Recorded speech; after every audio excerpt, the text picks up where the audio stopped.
Նախ մինչև հարցը հնչեցնելը պարոն նախագահ ուզում եմ շնորհակալություն հայտնել նախորդ հարցի պատասխանի մեջ Մանվել Գրիգորյանի հերոսական եւ մարդկային կերպարին անդրադառնալու համար հավելեմ, որ ես ծառայել եմ 90-ականների վերջին հենց գեներալի կորպուսում, այն ժամանակ գեներալ չէր դեռ կարծեմ, չէր, Կովսականում։ Հիմա հնչեցնեմ հարցս, երկրորդ հարցս, պարոն նախագահ, դուք զբաղեցրել եք տարբեր պաշտոններ ՀՀ եւ առաջին եւ երկրորդ նախագահների ապարատում, երկուսի հետ էլ աշխատել եք, բայց ժողովուրդը գրեթե միշտ ձեզ եւ երկրորդ նախագահին է ասոցացրել որպես իրար հետ մի թիմում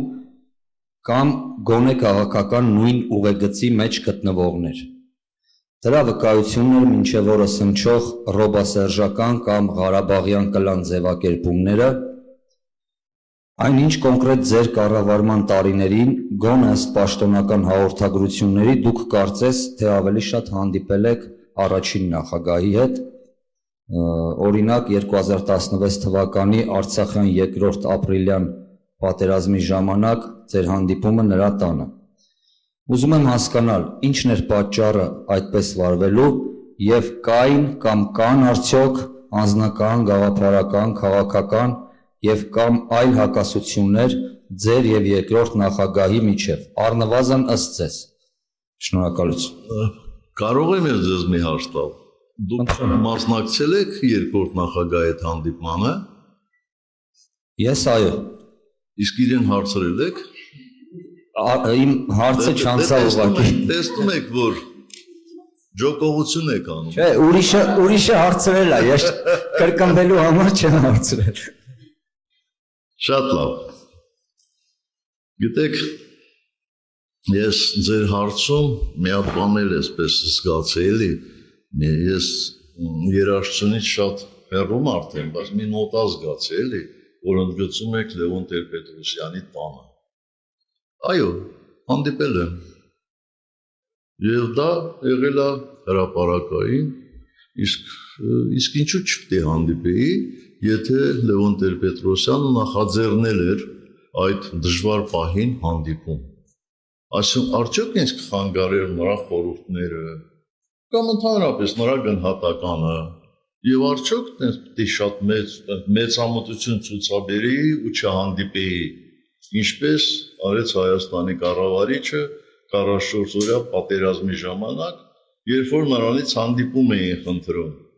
Հայաստանի նախկին 3 նախագահները եւ Լեռնային Ղարաբաղի 2 նախկին նախագահները։ Այսինքն ինչ էր խանգարում, ինչի է դա որոշ մարդկանց հուզում, թաքուն չի եղել։ Լևոն Տեր-Պետրոսյանի գրասենյակը հայտարարություն է տարածել։ Եթե այդ ընթացքում նախաձեռնություն ցուցաբերել ցանկացած քաղաքական ուժի ղեկավար կամ Հայաստանում կշիռ ունեցող մարդ, ես նկատի ունեմ քաղաքական, էլի ոչ թե ֆիզիկական կշիռ ունեցող, ես անպայման կհանդիպեի։ Ես երբեք չեմ խորշել հանդիպել այնպիսի մարդկանց հետ, ովքեր կարող էին օգտակար լինել կամ օգտակար չլինել։ Սա հարցի մի մասի պատասխան, երկրորդ մասի պատասխանը հետևյալն է։ Ես ամսի 24-ին, ապրիլի 24-ին լրագրողներին խնդրեցի, որ հանգիստ թողնեն Ռոբերտ Քոչարյանին։ Հիմա էլ ձեզ եմ խնդրում, հանգիստ թողեք, ես ամենայն դեպս Ռոբերտ Քոչարյանին թշնամի չեմ համարում,